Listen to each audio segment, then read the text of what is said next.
अस्सलाम वालेकुम दोस्तों, आप देख रहे हैं सजाद हुसैन यूट्यूब चैनल। मेरे चैनल का मकसद ही यही है कि हैवी इक्विपमेंट स्पेशली क्रेन के मतलब जो नए लोग उस चैनल में आते हैं उनको ट्रेनिंग या उनकी जो भी क्वेश्चन या जो भी मालूमात होती है उनको देने के लिए। तो आज मुझे फिर टाइम मिला। एक तो ये सॉरी कि मैं वीडियो बहुत कम बनाता हूँ क्योंकि जॉब होती है, आज मैं फ्री था। आज का मेरा टॉपिक है रिविंग्स। क्रेन की जो रिविंग्स होती हैं या जिसे हम पार्ट ऑफ लाइंस भी कहते हैं, वो कितनी इम्पोर्टेंट होती हैं और इसके बारे में लोगों को बहुत कम चीज़ें पता होती हैं। सिंपली कि जी हमारे इतने पार्ट ऑफ लाइन होने चाहिए, तो वो उससे बस हम लिफ्टिंग करते हैं। लेकिन इसमें क्या क्या पेचीदगी होती हैं, क्या क्या क्वेश्चन आपको इंटरव्यू में पूछे जा सकते हैं और क्या क्या चीज़ें आपको इसके बारे में पता होनी चाहिए और क्या क्या इसमें ज़रूरी चीज़ें हैं। तो मैं कोशिश करूँगा ये पूरा टॉपिक का जो है ना रिविंग्स और पार्ट ऑफ लाइन के रिलेटेड ही रखूँ, इसको दूसरी चीज़ें ना बताऊँ, क्योंकि क्रेन एक ऐसा फील्ड है, इसमें भी बहुत सारी चीज़ें होती हैं और एक चीज़ में बहुत सारी आगे फिर चीज़ें होती हैं। तो रिविंग्स से हम शुरू करेंगे। जैसे हम अपनी ज़ुबान में रस्सा कहते हैं, पार्ट ऑफ लाइन भी कहते हैं, जो हुक में हम करते हैं 1 फिर 2 3 4। तो लास्ट में मैं आपको दिखाऊंगा, क्रेन मेरे साथ खड़ी है। लेकिन मेन चीज़ है जो मेन लिफ्टिंग होती है कि क्रेन का जो लोड होता है, मसलन हम शुरू से करते हैं कि जो रस्सा है क्रेन में, वो आपका हर क्रेन के हिसाब से होता है कि अगर आपकी 100 टन क्रेन है तो कितने mm की वायर है, 18 mm की है या 17 की है या 19 की है, वो हर क्रेन के मैनुअल बुक के स्टार्टर में ये लिखी होती है। उसकी कैपेसिटी फिर सिंगल पार्ट ऑफ लाइन की उस क्रेन की मैनुअल में या कंप्यूटर में दी जाती है कि इसकी जी इतनी कैपेसिटी है। मसलन सिंगल पार्ट ऑफ लाइन की 6 टन है या 7 टन है, फॉर एग्जांपल बात कर रहा हूँ। तो आपको पता होना चाहिए कि मेरी क्रेन 100 टन की है, तो मेरे पास 19 mm की वायर अब मुझे लगी हुई है। अब 19 mm की वायर अब लगी हुई है, तो 100 टन में मेरे पास अगर 19 की है तो इसकी सिंगल पार्ट ऑफ लाइन की कैपेसिटी है 6.8 टन। अब 6.8 टन, तो अगर मेरे 2 फॉल होंगे तो वो क्या कितने हो जाएंगे, उसको हम डबल मल्टीप्लाई करते जाएंगे, ठीक है। तो 2 3 4 उसके हिसाब से। अब मसला ये है कि ये सिर्फ पार्ट ऑफ लाइन हुक पे चेंज करने तक बात नहीं होती, आपके ये भी पता होना चाहिए कि आपकी वायर आपके वेंच पे है कितनी। सम टाइम ऐसा होता है कि आपकी वायर थोड़ी सी ख़राब हो जाती है, आपसे पहले कोई और ऑपरेटर चला रहा था और मैकेनिक आते हैं और वो उसमें से 20-30 मीटर वायर ऑफ काट देते हैं, जो हिस्सा ख़राब होता है। पीछे वायर ऑफ आपकी अगर 230 या 50 मीटर की वायर ऑफ की लेंथ है, तो वो उसमें से 50 मीटर काट देते हैं, तो वो पीछे कितनी रह जाएगी, पीछे रह जाएगी 200 मीटर। तो अब आपके बूम पे लेंथ पे डिपेंड करती है। कुछ लेटेस्ट मॉडल जो क्रेनें आई हैं, उनकी जो वायर का वेंच होता है उसके ऊपर सेंसर दिया होता है। जब पार्ट ऑफ लाइन 3 रह जाते हैं, हुक के ऊपर जो 3 राउंड रह जाते हैं, तो वो स्टॉप कर देती है। लेकिन अगर वो सेंसर नहीं लगा और आपने बूम ज़्यादा निकाल दिया और पार्ट ऑफ लाइन आपके 5-6 हैं और आप डाउन करते गए, तो आपका रस्सा पीछे से उल्टा घूमना शुरू हो जाएगा और आपकी पूरी वायर ही ख़राब हो जाएगी। तो ये सारी चीज़ें एक क्रेन ऑपरेटर को पता होनी चाहिए। अच्छा, ये तो एक लेंथ के बारे में। अगर आपको लेंथ की श्योरिटी नहीं है कि ये कटा हुआ है या वायर कितनी है, तो आप जब फर्स्ट टाइम जाएं क्रेन पे तो आप चेक कर लें कि मेरी लाइन कितनी है। तो आप पहले बूम एक्सटेंड करके देख लें, बूम डाउन करके स्लोली पीछे रिगर को खड़ा करके कि हाँ वेंच देखो कितने हाइट पे बूम निकाल के और कितने रेडियस पे मेरी हुक ज़मीन तक डाउन आती है और वेंच पे रस्सा ख़त्म नहीं होता, उससे आपको एक आइडिया हो जाएगा। ये तो एक टेक्निकल तरीका हो गया। दूसरा, जो नई क्रेनें होती हैं उनमें मोस्टली वायर पूरी आती है और लोड के हिसाब से कि उन्होंने लोड चार्ट में दिया होता है कि अगर आपने 30 मीटर बूम निकालना है तो उस पे आपके पार्ट ऑफ लाइन 4 होने चाहिए। उसका मतलब क्या होता है कि 4 पार्ट ऑफ लाइन होंगे तो आपका रस्सा कम नहीं पड़ेगा, ज़मीन तक डाउन होगा और पीछे रस्सा बैलेंस भी होगा। तो अब आप कहते हैं कि हमने अगर लोड ज़्यादा उठाना है और चार पार्ट ऑफ लाइन से, तो इस तरह ऐसा नहीं होता, क्योंकि जो लोड चार्ट में दिए जाते हैं पार्ट ऑफ लाइन वो एग्जैक्ट दिए जाते हैं, क्योंकि जितनी लेंथ आप बूम की निकाल चुके होंगे उसमें क्रेन की कैपेसिटी ही इतनी होगी कि आप 4 पार्ट ऑफ लाइन से उठा सकते हैं। वहाँ आपको 5 पार्ट ऑफ लाइन की ज़रूरत ही नहीं पड़ेगी। मसलन अगर आपने हैवी लिफ्ट करनी है और आपके 10 पार्ट ऑफ लाइन है, तो अब 10 पार्ट ऑफ लाइन वाली हैवी लिफ्ट आप फुल बूम एक्सटेंड करके तो नहीं कर सकते। यकीनन आपका बूम क्लोज होगा, थोड़ा बूम होगा। जब थोड़ा बूम होगा तो आपके 10 पार्ट ऑफ लाइन भी आपका रस्सा बहुत पड़ेगा, कम नहीं होगा। सेम इसी तरह अगर आपने कोई छोटी लिफ्ट करनी है 1 या 2 टन की, और आपने बूम फुल एक्सटेंड करना है, हाइट पे लेके जाना है लोड को, ये ज़्यादा डाउन देना है, तो आप पार्ट ऑफ लाइन पहले चेंज कर लेंगे। 10 पार्ट ऑफ लाइन को आप 2 पे ले आएंगे या 3 या 4, जितने आपकी रिक्वायरमेंट होंगे कि आपका रस्सा पूरा हो। तो ये पेचीदगियाँ जो छोटी छोटी चीज़ें होती हैं, मोस्टली जो नए लोग आ रहे होते हैं उनको आइडिया नहीं होता। अब इनसे हट के आपकी वायर, जब भी कोई इंस्पेक्टर आता है वो वायर अब ज़रूर चेक करता है, वायर डैमेज नहीं होनी चाहिए, क्योंकि सारा डिपेंड क्रेन इसी पे कर रही होती है। उसके बाद आपका जो वायर होता है, आप उसको लिक्विड ग्रीस करते हैं या उसका स्प्रे होता है वो करते हैं। अब आ जाते हैं हुक की तरफ। आपकी पार्ट ऑफ लाइन, जब आप कंप्यूटर में जाते हैं और आप कंप्यूटर को जो इन्फॉर्मेशन उसके अंदर देंगे वो उसी के हिसाब से आपको चीज़ बताएगा। ऐसा नहीं है कि आपकी क्रेन की हुक में 4 पार्ट ऑफ लाइन है और आप उस कंप्यूटर में 8 पार्ट ऑफ लाइन डाल दें तो वो आपको क्रेन का जो कंप्यूटर जो होगा 8 पार्ट ऑफ लाइन की कैपेसिटी बताएगा कि आपकी 8 पार्ट ऑफ लाइन पे इतने टन कैपेसिटी बनती है। लेकिन आपकी क्रेन की जो करंट सिचुएशन होगी, वो पार्ट ऑफ लाइन आपकी 6 हो गए या 4 हो गए, तो वो मैच नहीं करेंगे। कॉन्फ़िगरेशन जब मैच नहीं करेगी तो कुछ भी एक्सीडेंट हो सकता है, उसकी रिस्पॉन्सिबिलिटी आप पे जाएगी, क्योंकि आपने कंप्यूटर को गलत इन्फॉर्मेशन दी है। अब जो इन्फॉर्मेशन आप कंप्यूटर को देंगे वो उसी के हिसाब से आपको उसका आंसर करेगा। सेम ऐसे है जिस कैलकुलेटर में आप 2 + 2 करेंगे तो 4 ही आंसर आएगा, लेकिन आप 2 + 6 करेंगे और आप आंसर 4 की तवक्को करेंगे तो वो ऐसा नहीं होगा। तो कंप्यूटर का वही हिसाब होता है, क्रेन के कंप्यूटर में जो कॉन्फ़िगरेशन आप उसमें इंटर करेंगे वो उसी के हिसाब से आपको चीज़ें बताएगा। आपने कॉन्फ़िगरेशन गलत इंटर की, वो चीज़ें गलत बताएगा, वो आपकी मिस्टेक होगी। आपके हुक पे अगर पार्ट ऑफ लाइन 4 हैं तो आपने कंप्यूटर में भी 4 ही रखने हैं। फिर एक और चीज़ आ जाती है कि आपने लोड का उठाना है और अगर आपको एक चीज़ का आइडिया ही नहीं है पार्ट ऑफ लाइन के बारे में कि आपकी सिंगल पार्ट ऑफ लाइन कितनी, यहाँ तो हम कंप्यूटर्स के रहने हैं, चलो बता सकती हैं। जो इंडिया, पाकिस्तान या कहीं ऐसी कंट्री में जहाँ कंप्यूटर होता ही नहीं है, तो वहाँ आपको मैनुअली आपकी सिंगल पार्ट ऑफ लाइन की कितनी mm की वायर है वो पता होनी चाहिए, उसकी सिंगल कितनी कैपेसिटी है। फिर उसके बाद आपने अगर लिफ्ट करना है तो आपको पता होना चाहिए कि मेरा अगर 10 टन लिफ्ट करना है तो मेरे सिंगल पार्ट ऑफ लाइन की 5 टन है तो 3 वायरें होनी चाहिए, 4 होनी चाहिए। तो इस हिसाब से आप काउंट करके आप उतने पार्ट ऑफ लाइन कर लें। पार्ट ऑफ लाइन करने से सबसे इम्पोर्टेंट क्या है कि आपको उसमें इतना बड़ा नहीं है, मैकेनिक ऑपरेटर खुद ही कर सकता है।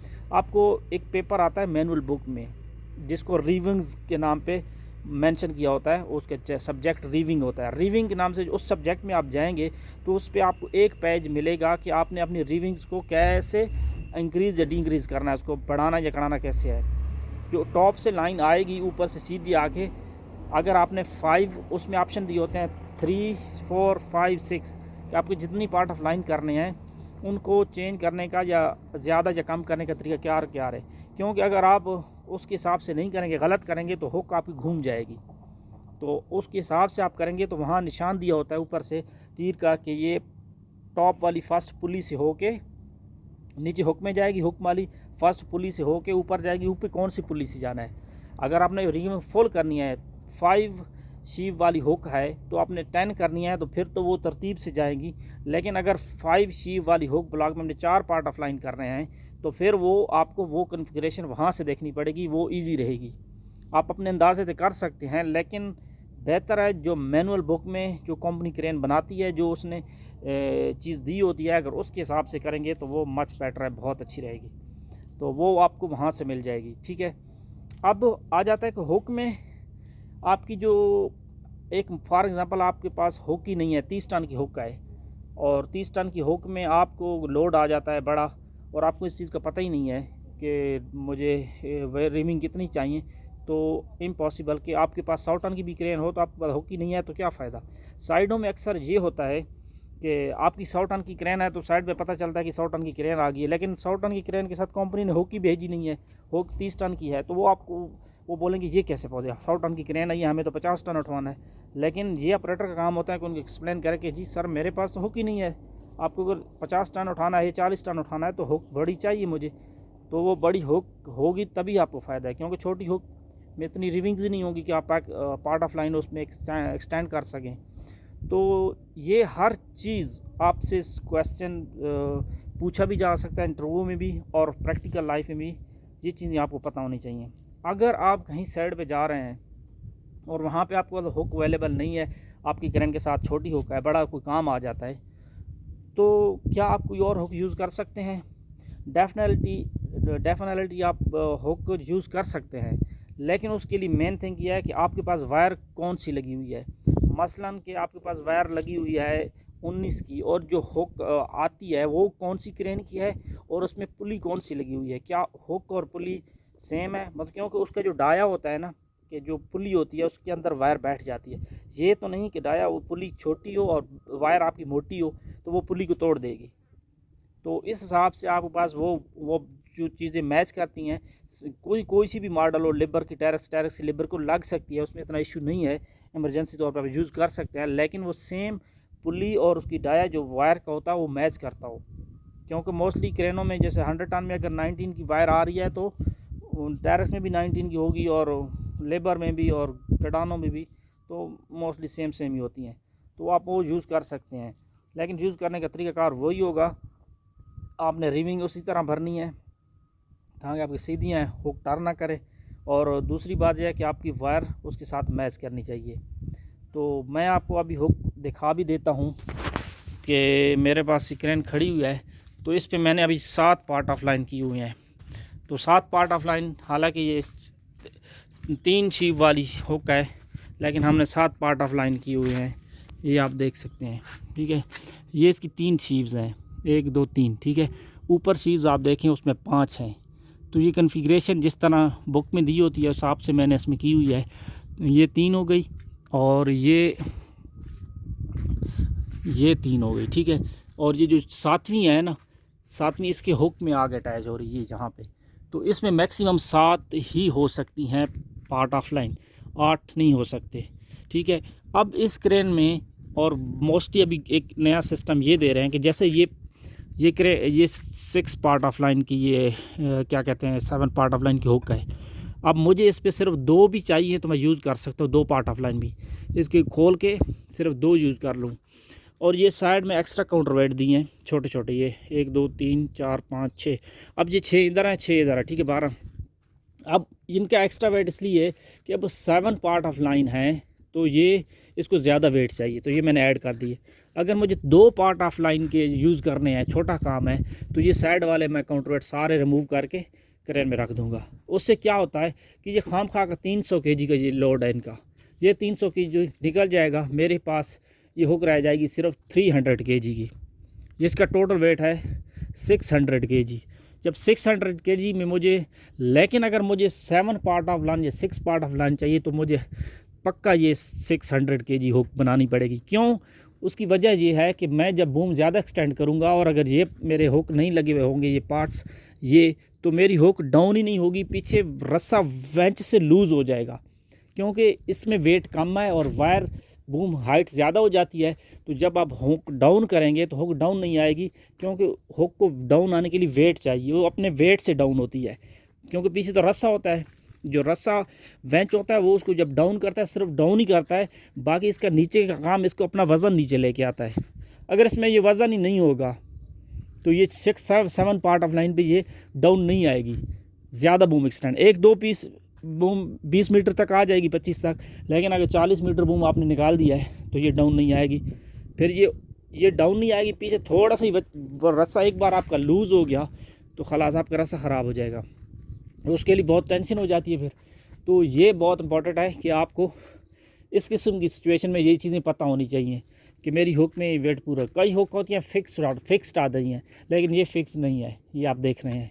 ठीक है, उसके बाद ये NT2 ब्लॉक है। जब आपने रिविंग चेक करनी है तो यहाँ से NT2 ब्लॉक के खोल लेना है, इसको साइड में कर देना है, और यहाँ लॉक है ये वाला, ये लॉक रिमूव कर लेना है, और वो वाले पिन वो रिमूव करनी है, और एक टॉप पे वो अंदर वाली पिन है।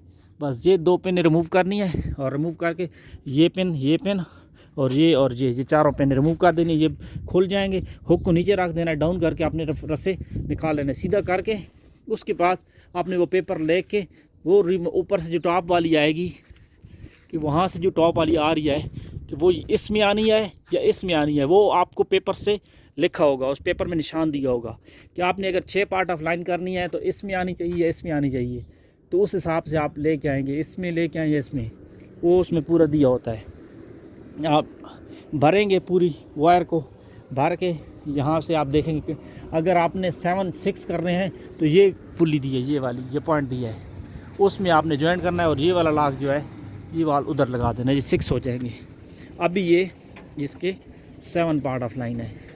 तो उम्मीद है आपको आज की वीडियो पसंद भी आएगी और समझ भी आएगी। अगर रीविंग के रिलेटेड आपका कोई भी क्वेश्चन हो तो आप कमेंट्स में मुझसे पूछ सकते हैं। मैं कोशिश तो कर रहा हूँ कि हर चीज़ तफसील में बताई जाए, लेकिन फिर भी बाज़ का ऐसा होता है कि कोई चीज़ इंसान भूल जाता है, जहन में नहीं रहती। तो बहरहाल आज का टॉपिक उम्मीद है आपको पसंद आया होगा, और जो स्पेशली न्यू लोग हैं, जॉब में आना चाहते हैं या आ चुके हैं या फ्यूचर में आना चाहते हैं, जो भी है, चाहे उनका कोई और भी दोस्त है उनके साथ शेयर करें ताकि उसको इस चैनल से मज़ीद मालूमात मिलती रहे। मेरी कोशिश होती है कि जो चीज़ मेरे पास है मैं दूसरों तक पहुंचाऊं, क्योंकि ये एक सदका जारिया है, किसी को भी फ़ायदा होगा तो मेरे लिए दुआ ही कर दे तो वही काफ़ी है। बाकी उम्मीद करता हूँ आपको आज की वीडियो पसंद आएगी और इंशाल्लाह फिर मुलाकात होगी या नेक्स्ट वीडियो में। तब तक दुआ में याद रखिएगा। ओके जी, खुदा हाफिज़, शुक्रिया।